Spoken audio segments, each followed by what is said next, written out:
$800,000 Palestinians became refugees. 531 Palestinian village has been destroyed. So you can see a photo here for some villagers running away from their village, and most of them has taken the keys of their homes because they think it's some days and we are coming back. And the UNRWA has started to establish, like tents of in other places like the West Bank, Gaza Strips, Egypt, Jordan, Lebanon, Syria, and refugees has lived in a tent, brown tent. Like for example, in Aida case, there was the camp was established in 1950. This is a photo for the Haitian refugee camp south of Bethlehem in 1950. This camp has started in 1950 under the supervision of UNRWA, and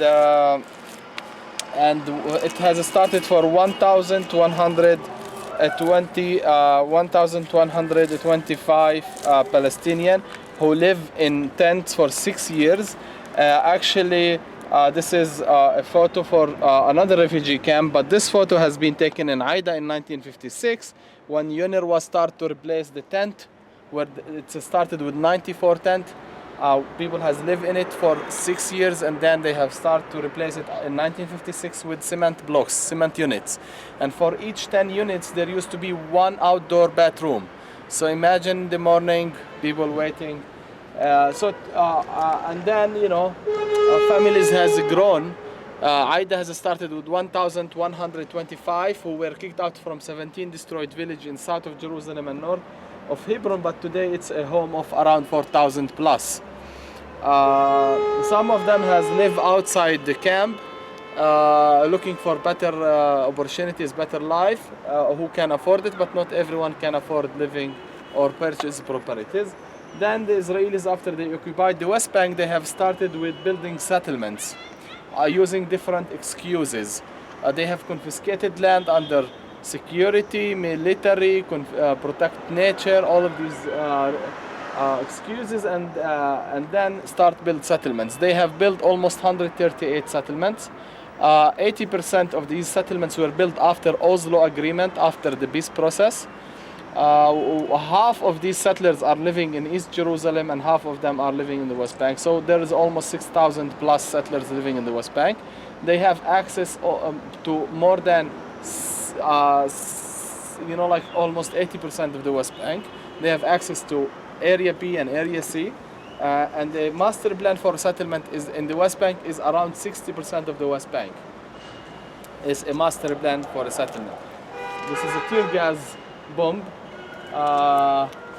This was the sound of a tear gas bomb. We could see now the smoke of it, because there is almost since 2012 there is a daily clashes going in Aida refugee camp. If I will show you a recent photo for Bethlehem land, this is the Bethlehem area. And you have read in the Bible about little town of Bethlehem, and here you can see it in the map. What remains for us as Palestinians in Bethlehem is only 13% of Bethlehem governorate land. This area is a master plan for a settlement, and it's already closed military area. And this area you have heard in another tear gas can. You have heard about in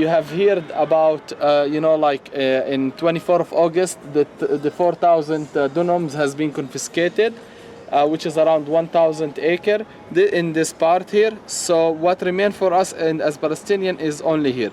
You could see here how the wall has dipped inside Bethlehem.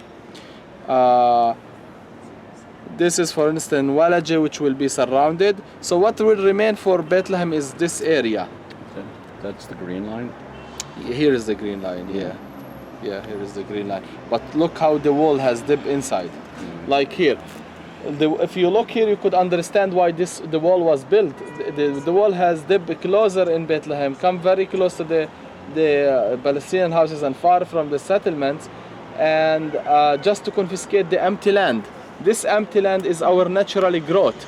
If there is no naturally growth, there is no resources, There is no freedom, there is no opportunities. People gonna leave voluntary, and this is what is happening.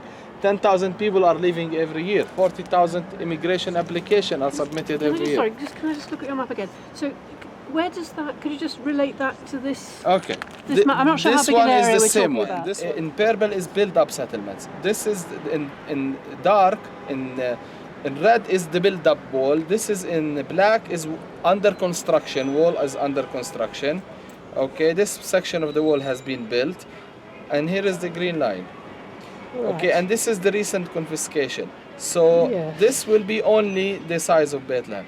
And by the way, this wall is not Squeezed between the wall and the settlements Yes. around the outside, basically. So they want just to keep the Yes. little town of Yeah. Bethlehem. Right. So you're talking about difference between Bethlehem, you're saying governorate as opposed to Bethlehem city.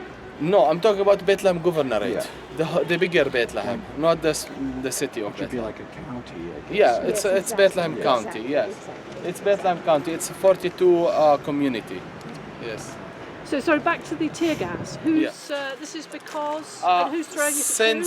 Since the war in 2002 against Gaza, more kids has been angry, so they came and demonstrate close in front of our center, threw stone at the military watchtower, and in Aida camp against there is another 3 military watchtower. The kids threw stones, and the military find it as a gift, so they go out and start shooting tear gas, sounds bombs. So the military are responding to a few stones.